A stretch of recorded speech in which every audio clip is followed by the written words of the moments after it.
Capacitor का capacitance होगा C equals to epsilon naught A divided by D, where epsilon naught is permittivity of free space. Air की जगह अगर dielectric medium होता with dielectric constant K, then capacitance का formula होता C equals to K epsilon naught A। इस video में हम capacitor chapter के सबसे important formulas and concepts less than 10 minutes में कवर कर लेंगे। स्टार्ट करते हैं कंडक्टर के कैपेसिटेंस से। एक इंसुलेटेड कंडक्टर को दिया गया चार्ज Q डायरेक्टली प्रोपोर्शनल होता है to its electric potential V। So we can write Q equals to CV, where C is known as capacitance of that conductor. C की unit होती है capital F called as farad. सबसे important capacitor होता है parallel plate capacitor. इसमें दो metal plates एक दूसरे के पैरेलल होती है। इनके बीच में या तो एयर होती है या कोई डाइलेक्ट्रिक मीडियम भी हो सकता है। अगर मेटल प्लेट्स का एरिया A है, दोनों D डिस्टेंस से सेपरेटेड हैं और इनके बीच केवल एयर है, तो इस कैपेसिटर का कैपेसिटेंस होगा C equals to epsilon naught A divided by D, where epsilon naught is permittivity of free space. Air की जगह अगर डाइलेक्ट्रिक मीडियम होता with dielectric constant K, then capacitance का फॉर्मूला होता C equals to K epsilon naught A divided by D। यहाँ पर ध्यान रखें, डाइलेक्ट्रिक मीडियम से हम प्लेट्स के बीच की स्पेस फुली फिल कर रहे हैं, यानी डाइलेक्ट्रिक की थिकनेस भी D है। अगर प्लेट्स के बीच डाइलेक्ट्रिक पार्शियली फिल करें with a thickness of T, then capacitance होगा C equals to K epsilon naught A divided by T plus K times D minus T।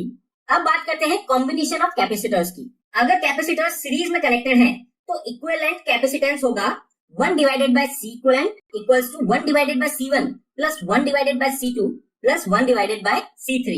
ये बात नोटिस करें कि कैपेसिटेंस के केस में फॉर्मूला रेजिस्टेंस के case से उल्टा आता है, इसीलिए हम यहाँ सीरीज में रेसिप्रोकल ले रहे हैं। बच्चों ये बात भी याद रखें कि सीरीज में कनेक्टेड कैपेसिटर्स पर चार्ज सेम होता है।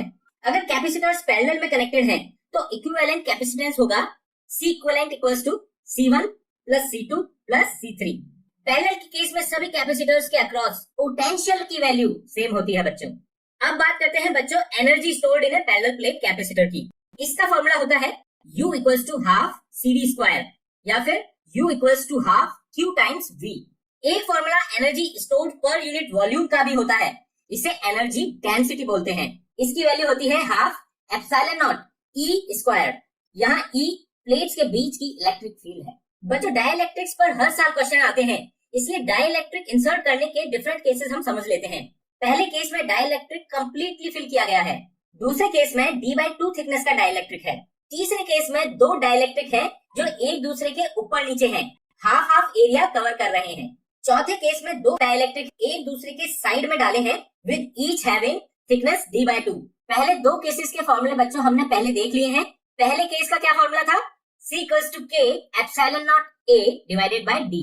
यहाँ पर डाइलेक्ट्रिक हमने फुली फिल किया है कैपेसिटर्स के बीच में। सेकंड केस में हमने पार्शियली फिल किया है with A thickness of D/2, तो यहाँ पर पार्शियली फिल वाला फॉर्मूला लगाएंगे और हमें वैल्यू मिलेगी 2K epsilon naught A divided by D times K plus 1। Third and fourth cases में बच्चों दो अलग अलग कैपेसिटर्स कंसिडर करने हैं। थर्ड केस में क्योंकि दोनों डाइलेक्ट्रिक्स के left and right sides same plate से कनेक्टेड हैं, यानी दोनों के अक्रॉस पोटेंशियल सेम होगा, इसीलिए इन्हें पैरेलल में कंसीडर करके इक्विवेलेंट कैपेसिटेंस निकालना होगा। K1 वाले का कैपेसिटेंस होगा थिकनेस D है और area A divided by 2, therefore C1 equals to K1 epsilon naught A by 2 divided by D। Similarly K2 वाले का होगा C2 equals to K2 epsilon naught A by 2 divided by D। क्योंकि capacitor में हम parallel के case में सारे capacitance को ऐड करते हैं, इसीलिए हमें यहाँ से इक्विवेलेंट कैपेसिटेंस की वैल्यू ऐड करने पर मिलेगी epsilon naught A divided bye 2D times K1 plus K2। चौथे केस में भी बच्चों हमें दो कैपेसिटर अलग अलग कंसीडर करने होंगे विद थिकनेस ऑफ D/2। इस केस में बच्चों डाइलेक्ट्रिक्स का एक फेज आपस में कनेक्टेड है, इसीलिए इन्हें सीरीज में मानकर हमें इक्विवेलेंट कैपेसिटेंस निकालना होगा। K1 वाले का कैपेसिटेंस होगा C1 equals to K1 times epsilon naught A divided by D/2 और K2 वाले का होगा C2 equals to K2 times epsilon naught A divided by D/2। Series के केस वाला फॉर्मूला लगाते हैं बच्चों। यहाँ पर हमें इक्विवेलेंट कैपेसिटेंस निकालने के लिए सभी कैपेसिटेंस का रेसिप्रोकल कंसीडर करना होगा और उन्हें ऐड करना होगा। सारी कैलकुलेशंस करने के बाद जो हमारा फाइनल आंसर यहाँ से आएगा वो होगा epsilon naught A divided by D times 2K1 K2 divided by K1 plus K2। अब बच्चों एक इंपॉर्टेंट कॉन्सेप्ट बचा है कॉमन पोटेंशियल का। अगर दो capacitors with different potentials are connected by conducting wire, तो चार्ज फ्लो होता है हाई पोटेंशियल वाले कैपेसिटर से लो पोटेंशियल वाले कैपेसिटर में। ये चार्ज तब तक फ्लो होता है जब तक दोनों कैपेसिटर का पोटेंशियल सेम ना हो जाए। इस कॉमन पोटेंशियल की वैल्यू होती है बच्चों V common equals to C1V1 plus C2V2 divided by C1 plus C2, या फिर हम इसे इस फॉर्म में भी लिख सकते हैं Q1 plus Q2 divided by C1 plus C2। ये इंपॉर्टेंट फॉर्मूला है बच्चों, इसे याद रखें। फॉर एग्जाम्पल अगर क्वेश्चन में पूछा है एक U एनर्जी वाले कैपेसिटर को एक अनचार्ज कैपेसिटर से पैरेलली कनेक्ट कर दिया विद कंडक्टिंग वायर, तो फाइनल कंबाइंड सिस्टम की एनर्जी क्या होगी?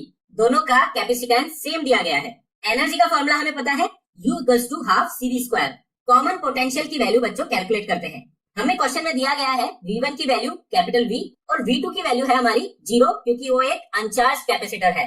Therefore V common equals to CV divided by C plus C, क्योंकि दोनों का कैपेसिटेंस हमारा सेम है। देयरफॉर इसकी वैल्यू आएगी V डिवाइडेड बाय 2। बच्चों यहाँ से हम जब कंबाइंड सिस्टम की फाइनल एनर्जी कैलकुलेट करेंगे, यानी कि दोनों कैपेसिटर्स की हमें टोटल एनर्जी कैलकुलेट करनी होगी, तो हमें मिलेगी 2 times half CV common square. यहाँ पे हम V कॉमन की वैल्यू इनपुट करेंगे और सारी कैलकुलेशंस करने के बाद फाइनल कंबाइंड सिस्टम की एनर्जी हमें मिलेगी U डिवाइडेड बाय 2। बच्चों इस तरह कैपेसिटर्स के इंपॉर्टेंट कॉन्सेप्ट्स इस वीडियो में हमने कवर कर लिए हैं। आई होप ये वीडियो आपकी एग्जाम प्रिपरेशन में हेल्पफुल रहेगा। बेस्ट ऑफ लक बच्चों फॉर योर एग्जाम्स।